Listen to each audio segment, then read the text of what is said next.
Hey y'all, welcome to the channel. Today we're checking out London's war on parkour. The city of London is at war with parkour. Over the last 2 decades, the councils across London have been tearing down London's most famous parkour spots. Recently, a petition went around the parkour world claiming that London's mecca for parkour, IMAX, was going to be knocked down. This turned out to be an April Fool's prank. So, after totally not falling for this prank, I decided today we were going to explore the very real story of London's war on parkour. I've never done parkour because it looks extremely painful. It's like skateboarding without the skateboard, and you're essentially jumping around on concrete. It sounds painful. It looks fun, but I don't think I could handle it. I admire these parkour dudes Story for some of reason. London's war on parkour. When parkour arrived to Britain in the early 2000s, one city stood out from the rest when it came to parkour, and that city was London.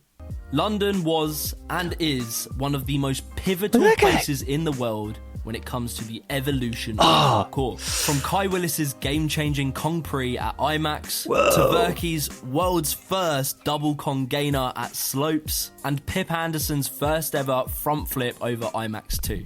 London's impact... Wait, so these jumps and stuff are like legendary, I guess? Like just one wrong move and your neck's broken and you're in a wheelchair. Yeah. London's impact on the evolution of parkour has been insane. However, over the last 6 years, many of those spots that made London parkour what it is today have been torn down and destroyed.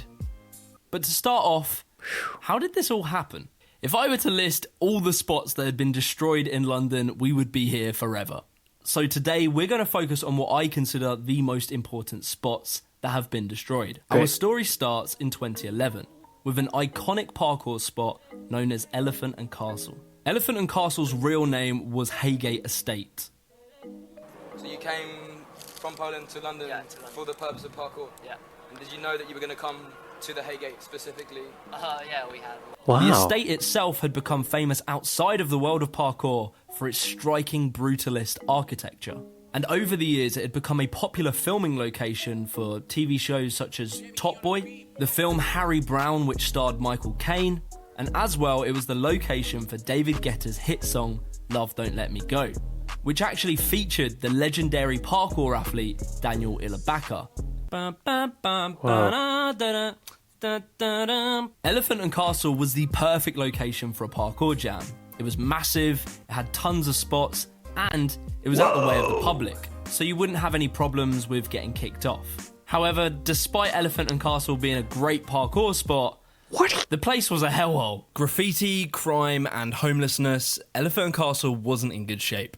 Many of the original residents of Haygate had long since left, and the place had become a crime-ridden dump. For one construction company by the name of Lease Group, this was a golden opportunity.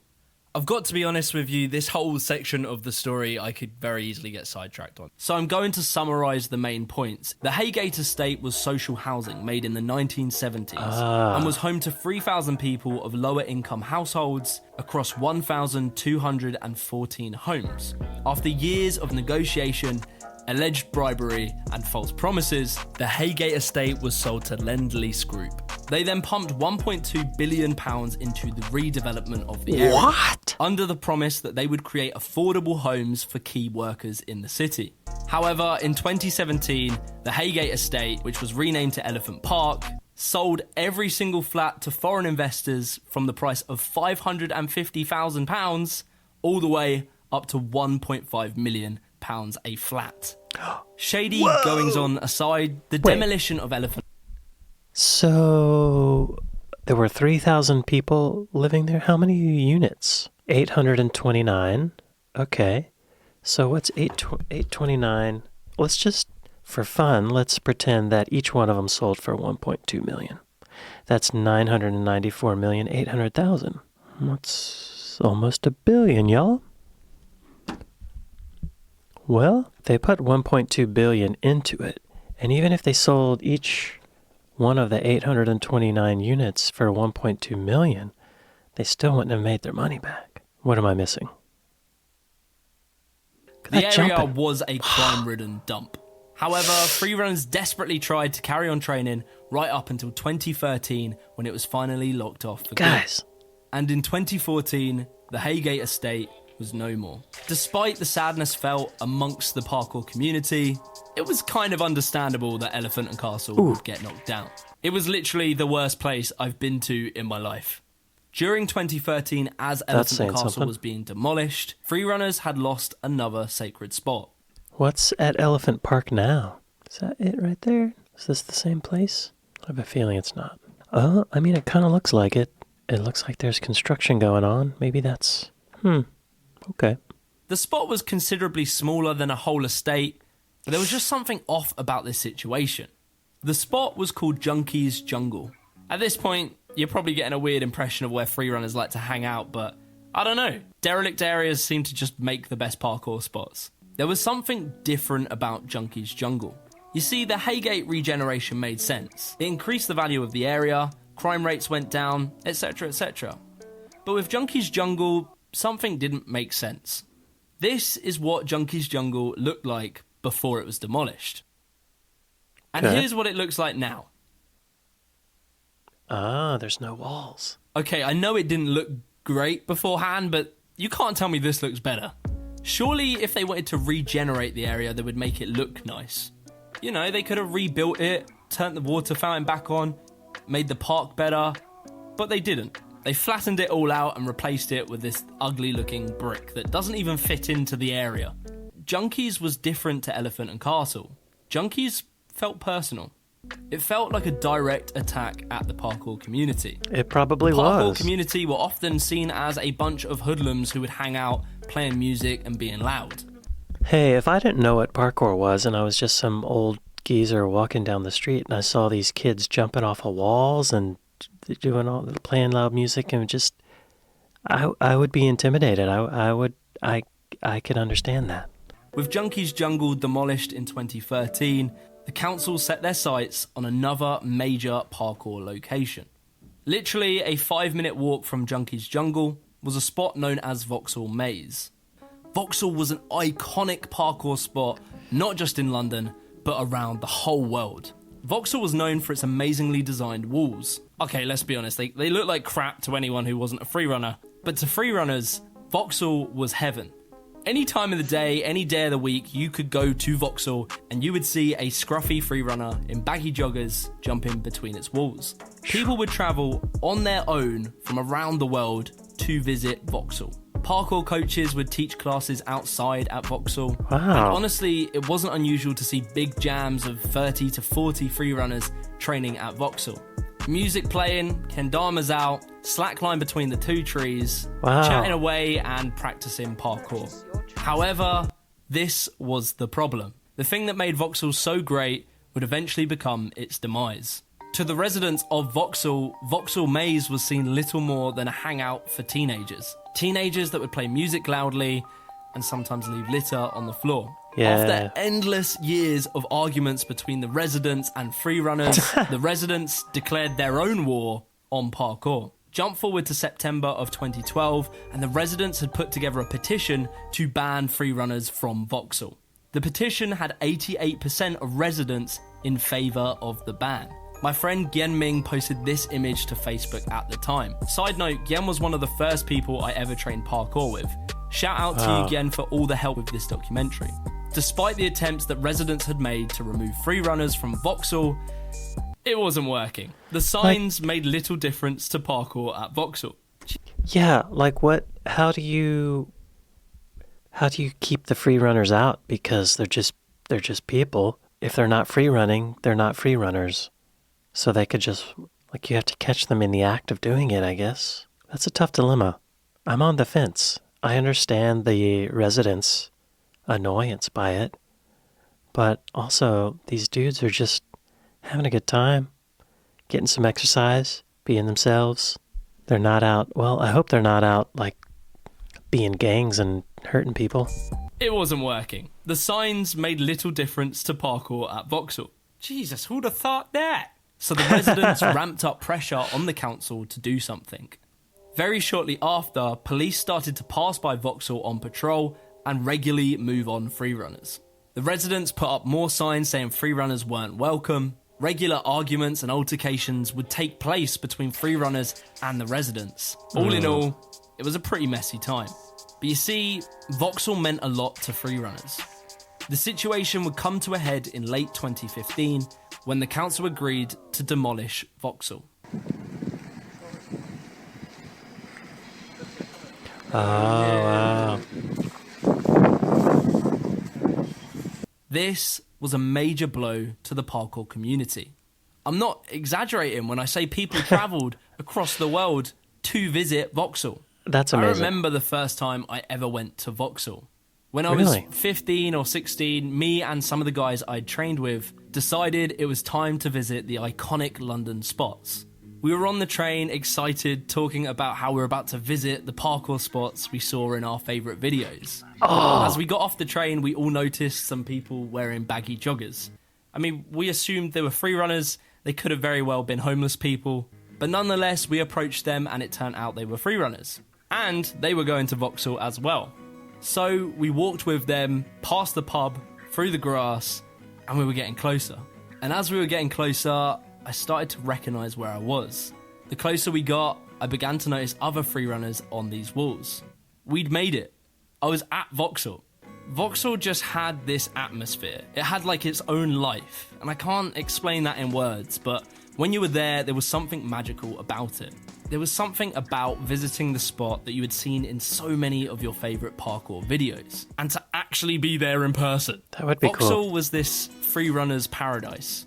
You would regularly go there, bump into other freerunners who you'd never met before, and 10 minutes later you'd be best friends. It's a community. I remember being with my friends and looking at the historic jumps that had taken place.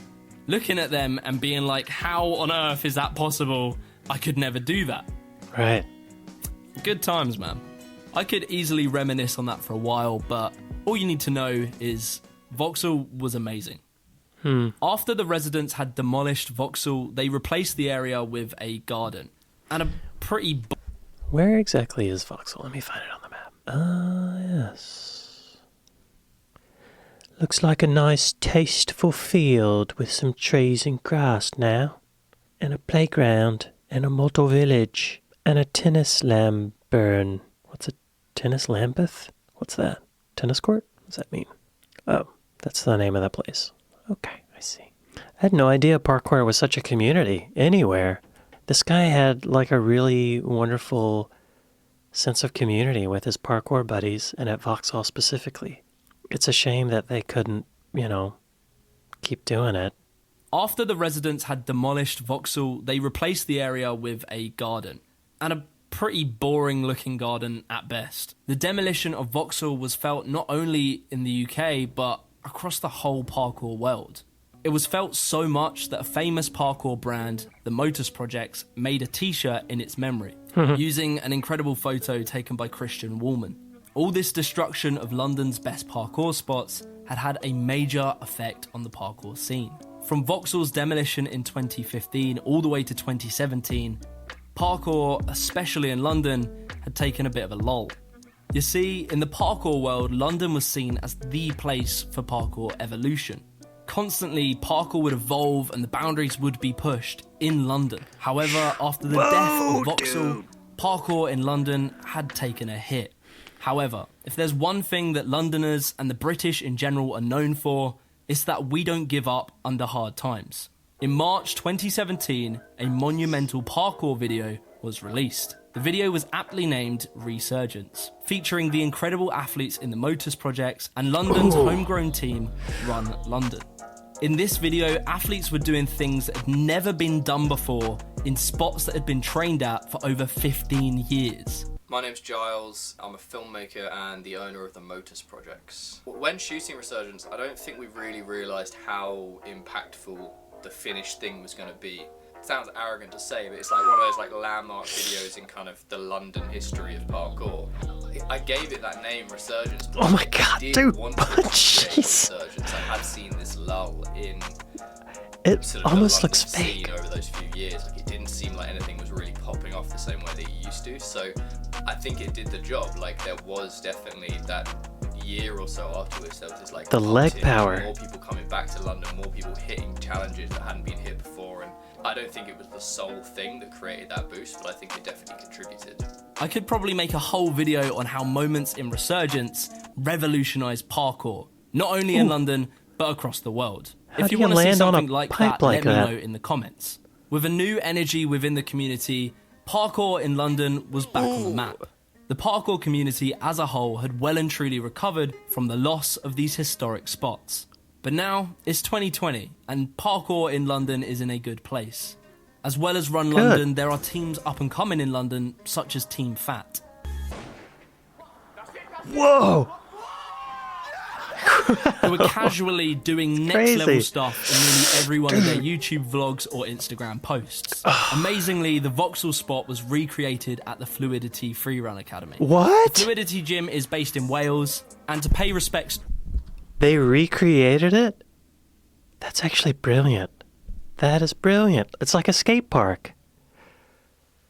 My mind is blown. Because back in the day, skateboarders used to do that stuff on city construction, and the cities hated it, so they made skate parks. And now the same with parkour. The Fluidity Gym is based in Wales, and to pay respects to the spot, they had taken the dimensions that Joseph Marks recorded as the spot was being demolished. Hey guys, I'm Marks. I'm from London and I've been training about 15 years. I'm Fraser Meek. I'm one of the founding members of Fluidity Freerun. People travelled from quite far away just to get the last few sessions in. So I thought it would be a good idea to bring with me a tape measure. If I could measure the walls that were left and draw a blueprint, Smart. then maybe one day in the future we could rebuild Voxel. Voxel did become kind of like a bit of a parkour mecca in the UK. I think there was that certain period kind of around like 2008 up to like 2011 where we were there all the time and everyone was always there all the time. A couple of years later, Fluidity, they based part of the gym off of the blueprints I got at Voxel. You know, there are a lot of the younger free runners that think it's wicked because they've never actually got to train at Voxel, but they can come to our gym and they can do the stuff that they see. That's you know, brilliant. the cool guys doing the videos. It's pretty cool. Another great thing to come out of drawing those blueprints, I gave them to Breach, and they're making a t-shirt based on the blueprints. And this isn't the only time a London spot has been recreated in a gym. At the Origins gym, all the way over in Canada, they have their own version of IMAX 2. I just wanted to have Wow. two walls. Thought it was just a perfect opportunity to do something like this, to replicate something famous. I remember the first videos of seeing people just do like the standing pre and then the Kong pre. That looks caps isn't good. But I don't like it how slippy it is. It's right next to a road? It's so dangerous, you guys. And then I don't know if the double Kong or the dive Kong came first. It's been front flip now. I think Dom also They're in did the a streets. reverse on it. It's just it's a simple set of two walls that have just become world famous in parkour. Simple? It's IMAX Oh, spot. oh. You get the- That wasn't even a bad fall, but it got me. That was the first fall we've seen in this whole video. They're jumping over a gap. It looks like it's a stairwell to a train station. And on the other side of that wall is traffic. Literally, traffic. This guy's in the street. Oh, I think Dom also did a reverse on it. It's a simple set of two walls that have just become world famous in parkour. It's the IMAX 2 spot. We had to get the dimensions, but I had some kid from the London scene. I messaged in a Facebook group and said, if you want a free T-shirt, can you go measure those walls for me and make sure it's 100% accurate? That's all you gave him Down is a to the T-shirt? centimeter. That's what we did. That's work. That's a job. Surveying? And you gave the guy a T-shirt? That's not cool. Give him like $500. And make sure it's 100% accurate. Want it down to the centimeter. That's what we did. IMAX 2 was never destroyed, but this just goes to show what impact these spots have on the parkour world. Back in London, the Chain Store is a purpose-built parkour gym that has been around for a long time now and ran by parkour generations. London too is often home to the World Chase Tag events, which pretty much attracts the whole UK parkour scene to come to London and cheer on their favourite team. He claimed the ovation over the mountain! And there it is! Unbelievable! Run! The whole stadium here has gone mental! On top of all of this, parkour in London is still evolving year after year, with more and more people doing incredible things. So, to the councils around London, parkour in London isn't going anywhere anytime soon. Nice. I hope you guys really enjoyed that episode. Be sure to like, subscribe, and hit the notification bell. Whether you do parkour or not, I want to hear your memories of parkour in London. So make sure you drop a comment below. I had no idea parkour was so huge. I mean, not just in London, but I didn't know they had parkour parks like skate. This is, wow. How many people die doing parkour? Because I feel like it would be immediate death. There are an estimated 500 parkour deaths each year. Where was parkour started? France? The parkour adventure began in France in the 1990s. It's very much like skateboarding. Now, show me some parkour.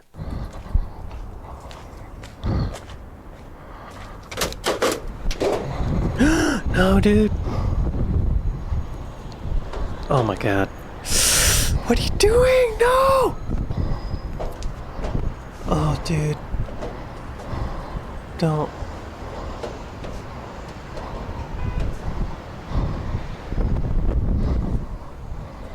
Don't do it.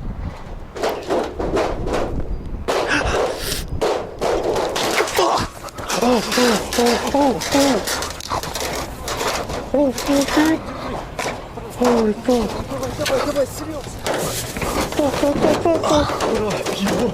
Dude, don't do parkour. Don't do parkour. Do not. At least not on the top of a building. Oh my god. Wow, parkour, that kind of blew my mind. It's like skateboarding in the old days. It's the skateboarding of the 21st century. I'm going to say that. I'm hyped up now because I just saw someone almost die. Thank you guys for watching. Thank y'all. Have a good day. Later.